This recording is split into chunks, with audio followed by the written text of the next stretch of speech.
Good morning children, welcome to Praveen tutorial. Class 10 का NCERT maths का जो चल रहा था हाइट्स एंड डिस्टेंस चैप्टर, उसी का अगला क्वेश्चन आज लेके आया हूँ।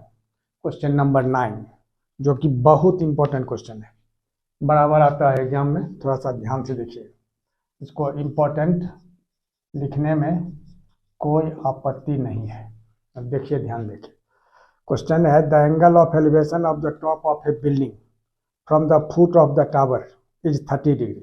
अब जैसे ये ए बी टावर हो गया और सी डी जो है सो बिल्डिंग है, तो टावर के फुट से बिल्डिंग के टॉप का एंगल ऑफ एलिवेशन कितना है? 30 डिग्री, यानी angle C B D is equal to 30 degree. अब इसके बाद क्या कह रहा है? And the angle of elevation of the top of the tower, और टावर का टॉप का angle of elevation from the foot of the building, यह दिया हुआ है 60 डिग्री। कह रहा है if the tower is 50 metre high, find the height of the building. अब देखिए, सब कुछ क्लियर हो गया। अब सबसे पहले सॉल्यूशन में क्या करना है, अब देखिए, ध्यान देके, जो इस बिल्डिंग का हाइट जो है सपोज कर लेना होगा। Let the height of the building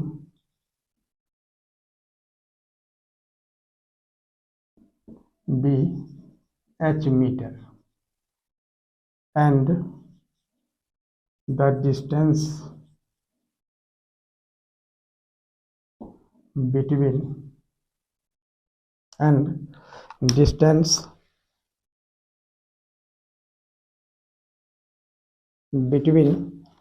their feet, their में क्या हो जाएगा?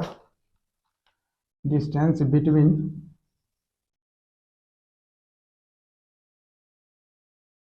देयर फीट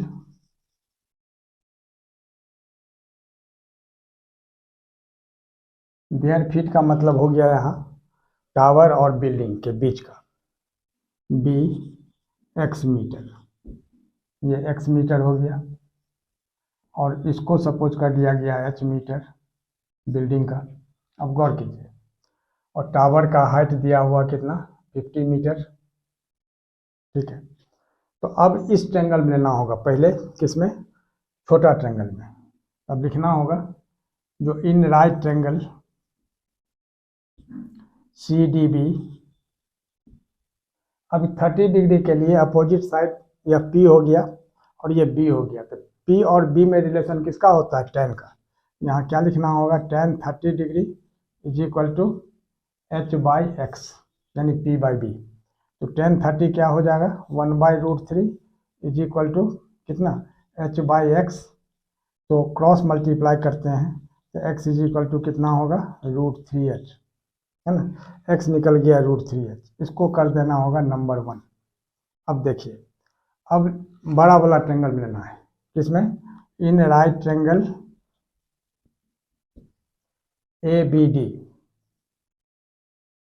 अब गौर कीजिए, यहाँ 60 डिग्री है और 60 का अपोजिट ये परपेंडिकुलर हो गया, यानी 50 मीटर, और बेस यही x मीटर हो गया। तो tan 60 क्या हो जाएगा? 50/x। tan 60 degree is equal to 50/x। अब क्रॉस मल्टीप्लाई करेंगे, उसके पहले tan 60 का वैल्यू बैठाना होगा, तो √3 इज इक्वल टू 50/x, यानी √3x। अब यहाँ आ जाइए, तो √3x इज इक्वल टू कितना होगा? 50, तो x इज इक्वल टू कितना होगा? 50/√3। ठीक है, अब इसी x का वैल्यू इसमें बैठा देना है, किसमें? फर्स्ट में। तो putting the value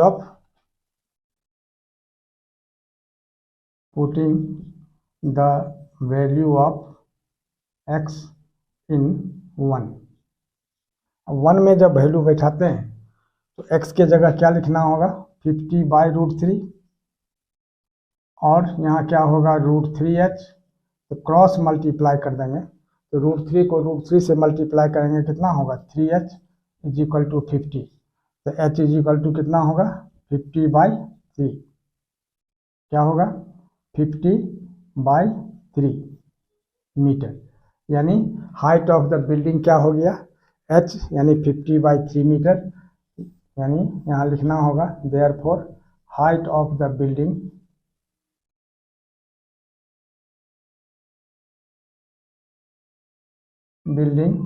is equal to height of the building is equal to h, that is 50/3 metre.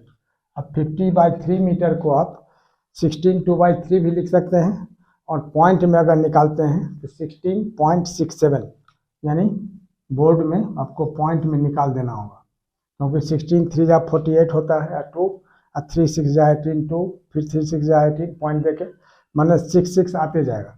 तो इसको राउंड ऑफ करके आप 67 लिख सकते हैं, और यही इसका आंसर हो जाएगा। ठीक है, और इसी तरह का इम्पोर्टेंट क्वेश्चन और एक्सरसाइज वाइज मैं आप तक पहुंचाता रहूं। इसके लिए आप लोग लाइक शेयर और सब्सक्राइब जरूर करें। धन्यवाद।